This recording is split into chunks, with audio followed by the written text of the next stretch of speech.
A lot of Muslims ask, what exactly is halal investing and what makes an investment halal? Now, obviously, there's a technical and much more legal side that we can go into a lot more detail. But for the purposes of this video, realize that in order for an investment to be halal, a number of basic conditions need to be met. First and foremost, the company itself has to be something that is ethical, something that is permissible.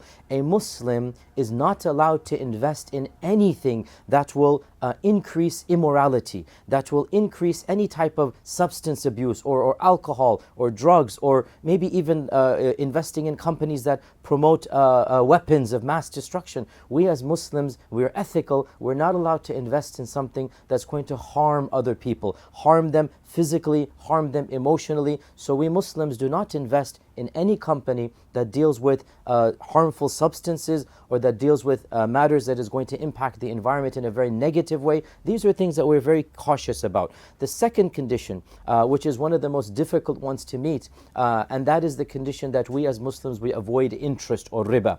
We know in the Quran that Allah subhanahu wa ta'ala has considered riba or interest to be one of the most major sins. And our Prophet ﷺ called it a kabira, a major sin. And it is the only sin in the Quran that Allah subhanahu wa ta'ala has said, anybody who deals with this, it is as if he has engaged in war against God himself, against Allah himself.